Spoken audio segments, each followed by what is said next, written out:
The outcast and the unbroken human. On the distant planet of Varthalis, where twin moons bathed the land in silver light and bioluminescent flora painted the landscape with ethereal colors, a princess sat alone in the towering halls of her palace. Her name was Valeri, the firstborn daughter of the ruling Zyphera dynasty, yet she was considered a disgrace by her people. Valeri was different, and in the strict, unyielding culture of the Zephyrians, different meant defective. Her affliction was subtle but damning. Her right leg was weaker than the rest of her species, forcing her to rely on a reinforced exoskeletal brace to walk properly. To the Zephyrians, a race known for their biological perfection and near-symmetrical genetics, she was an aberration. She wasn't supposed to survive past infancy. She wasn't supposed to live long enough to see adulthood. Yet she had. And now, on the eve of her bonding ceremony, she faced a cruel fate. If she did not find a mate, she would be exiled. In Zephyrian culture, bonding was not merely about companionship. It was an evolutionary requirement. Two life forces had to be intertwined through a deep psychic resonance, or else an individual's vitality would begin to fade, slowly draining them of life until they succumbed to a withering death. Every Zephyrian knew this. Every Zephyrian feared this. And yet, not a single one had stepped forward to claim her as their bondmate. The grand hall of the palace was filled with murmurs, soft whispers spreading like wildfire among the noble guests. Valeri sat at the head of the long ceremonial table, her deep violet eyes locked on the gleaming floor beneath her. The silence around her was suffocating. No one spoke to her. No one looked at her. The Zypherian elite were adorned in elegant robes of shifting iridescent hues, their bodies glowing with natural luminescence. They were perfect specimens, tall, symmetrical, flawless. And she was not. Her heart clenched as she overheard a hushed conversation nearby. "How shameful for the royal family," one of the courtiers whispered. "To think the High Queen birthed the defective heir," another murmured. "She should have been cast out at birth. The royal lineage is weakened by her very existence." Valeri clenched her fists beneath the table, her nails digging into her palm. She should have been used to this by now. But the sting never lessened. The ceremonial gong sounded, and her mother, Queen Lithora, rose from her throne. She was a striking figure, tall, graceful, radiant, a true embodiment of Zephyrian superiority. She turned toward the assembled nobles. "Tonight," the queen announced, her voice calm yet laced with unspoken disappointment, "we honor the ancient rite of bonding. As tradition dictates, my daughter, Valeri, stands ready to claim her place among us." A long, heavy pause followed. The queen's glowing golden eyes swept over the room, waiting for someone to step forward, waiting for a suitor. But no one moved. No one spoke. The silence stretched unbearably long, punctuated only by the flickering hum of the bioluminescent chandeliers above. Valeri could feel her mother's disappointment like a weight crushing her chest. "Is there no one among you?" the queen said finally, her voice sharp. "Who will claim the princess as their bondmate?" Another silence. Then, a whisper, low, cruel. "Who would want a broken mate?" Laughter rippled through the crowd, subtle but undeniable. Valeri's throat tightened, but she refused to let her expression falter. She had spent her entire life enduring their cruelty. She would endure this too. But then, a voice, deep, strong, and wholly unexpected. "I will." The entire hall fell into stunned silence. A single figure stepped forward from the crowd. He was not Zephyrian. His bronze skin, dark hair, and piercing green eyes immediately marked him as human. His name was Commander Elias Farron, a diplomatic envoy from the United Earth Federation, a mere offworlder, a species considered primitive by Zephyrian standards. And yet he stood there, his expression calm, his posture unwavering. Valeri stared at him, disbelief flashing across her features. "You," she murmured, her voice barely above a whisper. Elias nodded. "Yes." Gasps filled the hall. The queen's gaze darkened.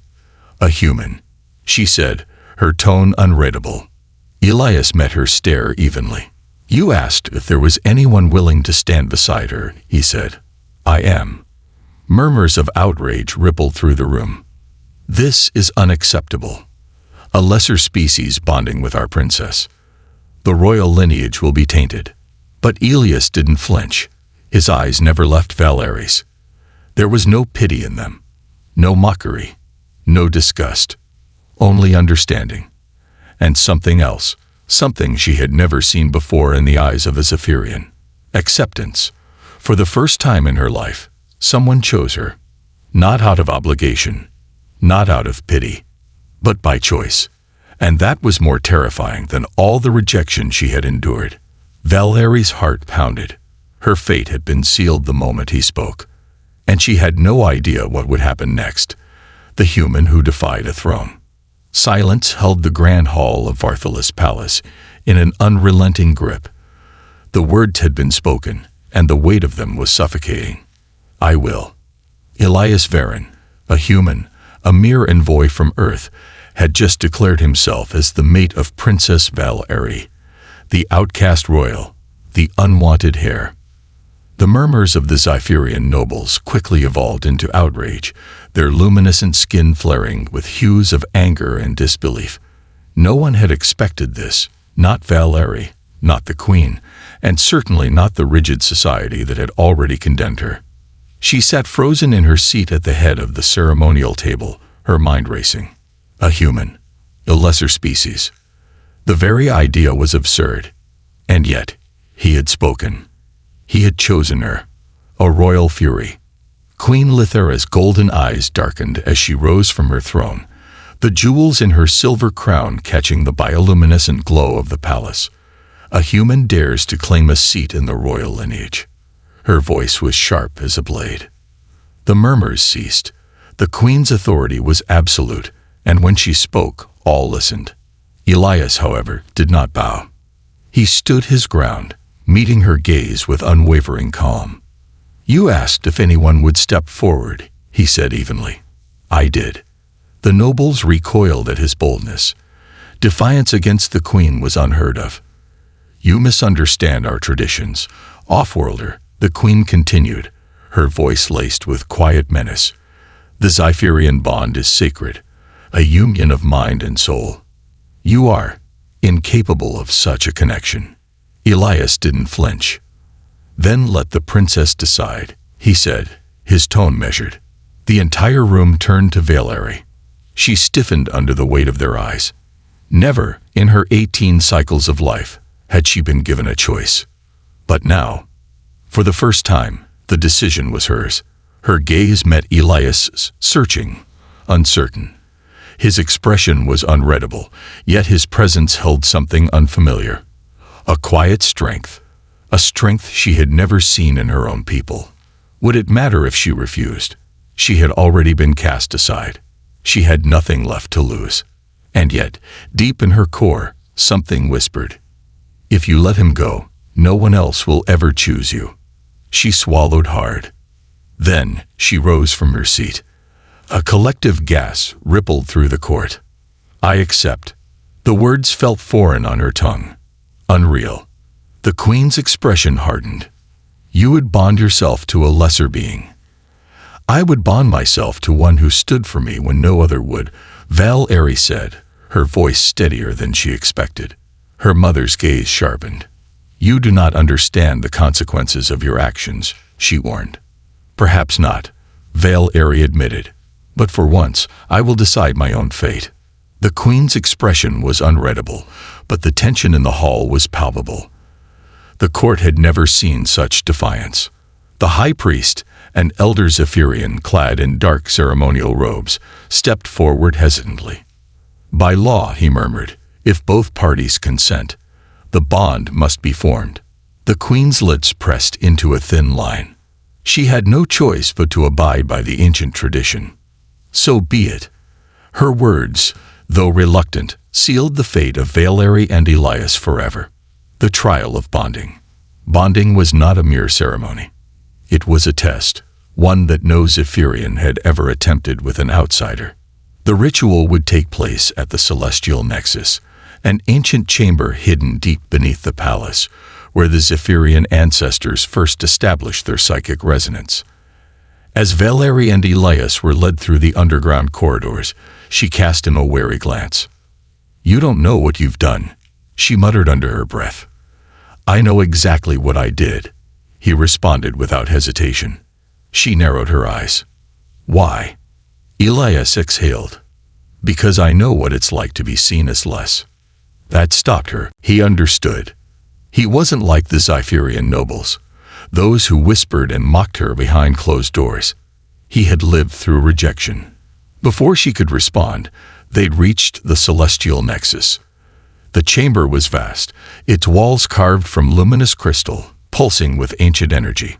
At its center stood the bonding altar, a massive structure of intertwining stone and light. "The bond must be forged," the high priest announced. 2 pedestals stood before them, each with an embedded psychic core. In Zephyrian culture, placing one's hand upon the core initiated a resonance, a mental and spiritual connection. If successful, their life forces would intertwine. If not, one or both could die.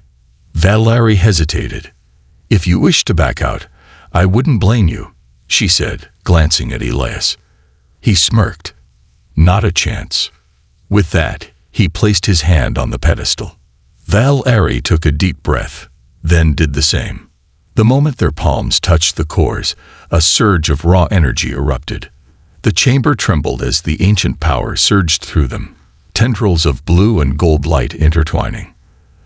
The Zephyrians had expected failure. They had expected the bond to reject the human entirely. But what happened next shattered every expectation. Elias didn't just survive the connection. He matched Valerie's resonance perfectly. A blinding pulse of light shot through the chamber, and the onlookers gasped in shock. "Impossible," the high priest whispered. The bond had formed, a connection that should have been impossible between a Zephyrian and a human. The moment the surge faded, Valerie collapsed, breathless. She felt whole in a way she never had before. Elias, too, staggered, gripping the altar for balance. But when he looked at her, a slow grin spread across his face. "Well," he murmured, "that was intense." Valerie let out a shaky breath. "You idiot. You could have died." He chuckled. "Guess I got lucky." But she knew luck had nothing to do with it. Something had changed. Something no one could explain. And as they turned to face the stunned audience, one undeniable truth settled over them. Elias Varen was no ordinary human. And this was just the beginning. The bond that shouldn't exist. The Celestial Nexus still pulsed with energy, the aftershock of the bonding ritual lingering in the air like an unspoken question. Elias and Valerie stood at the center of the ancient chamber, their bodies still tingling from the raw force that had surged through them. The crowd of Zephyrian nobles and priests had fallen into a stunned silence. The impossible had just happened before their eyes. A human, successfully bonded. That cannot be. It defies all understanding of our biology. But it had happened. Elias Varen, an offworlder, had done what no Zephyrian had believed possible. He had matched Valerie's resonance, a feat that should have been beyond the limits of his species. Queen Lithara's expression was unreadable, but there was a sharp glint in her golden eyes, one that was more calculation than shock. The high priest, his face pale, stepped forward. This should not be possible," he murmured. Elias, still catching his breath, looked at Valerie. "How do you feel?" he asked. She didn't know how to answer. Lighter, stronger, connected. The constant, dull fatigue that had always lurked at the edges of her consciousness was gone. She felt whole. Her voice came out quiet. "The bond. It worked." Elias smirked. "You sound surprised." "I am." "Well, I guess I'm just full of surprises." Before she could respond, the high priest spoke again, his voice laced with tension. "We must test the bond." The queen's gaze snapped to him. "No." The chamber fell into stunned silence again. Valerie frowned. "Mother." The queen's golden eyes bored into Elias, as if she could see the truth of him with her very gaze. The ritual was never meant for an outsider. This aberration must not be permitted to stand unchallenged. The air grew heavy with unease. The Zephyrians were a people of order, of structure. If something fell outside their understanding, they eradicated it. Elias crossed his arms. "You mean you're going to try and break it?" The queen didn't flinch. "If it is true," she said, "then it will endure." The trial of endurance. Valerie knew exactly what was about to happen. Her blood went cold. "You're invoking the trial of endurance." The high priest hesitated. "It is the only way to prove the legitimacy of the bond." The trial of endurance was an ancient rite, a test reserved for warriors and leaders. It forced bonded pairs to share their pain, linking their physical and emotional states in an undeniable show of their connection. If the bond was weak or artificial, it would shatter under the strain. And if one of them was too fragile to withstand it, they would die. Valerie turned to Elias. "You don't have to do this." He exhaled through his nose, his green eyes unwavering. "If I back down, they'll never accept you. That's the real test, isn't it?" She clenched her jaw. The Zephyrian bond was meant to be shared between those of our kind. The pain is meant to be endured together. You don't know what you're agreeing to. Elias tilted his head. "Then I guess I'll learn." Before she could argue further, the trial was set. The ordeal begins. The trial of endurance was held in the Arena of Ascendance, an ancient coliseum deep within the Zephyrian capital. The arena was a monument to power and resilience, carved into the luminous crystalline cliffs, its walls pulsating with energy. Spectators filled the seats, their luminescent robes casting a haunting glow across the stands. At the center of the arena stood a massive, hovering sphere, the pain conduit. It was no ordinary device. It was ancient Zephyrian technology, capable of amplifying and transmitting pain between bonded individuals. The rules were simple. Valerie and Elias would both step into the conduit. It would create a link between them, and then it would test the limits of their bond. They would experience each other's pain, emotions, and fears. If the bond was weak, it would break, and Elias, being the outsider, would likely not survive the backlash. The queen watched from above, her expression cold. The high priest stood before them, hands raised. The trial begins. The moment Valerie and Elias stepped inside the conduit, the energy surge, a blinding pulse of light exploded around them. And then, pain. A searing raw agony unlike anything Elias had ever felt. His knees buckled, and he gritted his teeth. His veins felt like they were burning, his muscles locking in place. He had been in battle before. He had felt wounds, broken ribs, gunfire tearing through flesh. But this was different. This wasn't just his pain. It was Valerie's. And then he realized. She had felt this her whole life. The rejection, the isolation, the quiet, constant ache of knowing she was unwanted, the whispers of the court, the weight of expectations she could never fulfill. It wasn't just physical pain. It was the agony of being alone. And for the first time in her life, she wasn't. Elias gritted his teeth. "You carry this every day," he gasped. Valerie's own body trembled, her voice hoarse. "Always." Elias took a deep breath, steeling himself. "Not anymore." Then something happened that no Zephyrian had ever witnessed. Elias absorbed the pain. He didn't break. He didn't collapse. He adapted. And then he pushed back. Valerie gasped as a wave of strength and resilience flooded through her. Elias wasn't just enduring her pain. He was sharing his own strength with her. The conduit flared brighter than it ever had before. The high priest staggered back in shock. The queen's lips parted, the first crack in her unshakable composure. "Impossible," she whispered.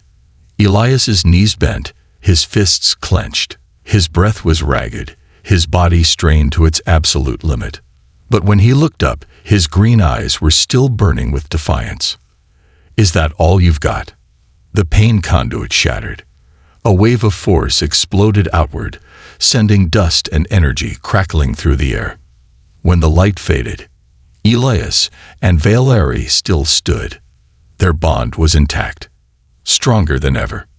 And at last, the Zephyrians realized Elias Varen was not just some human. He was something far greater.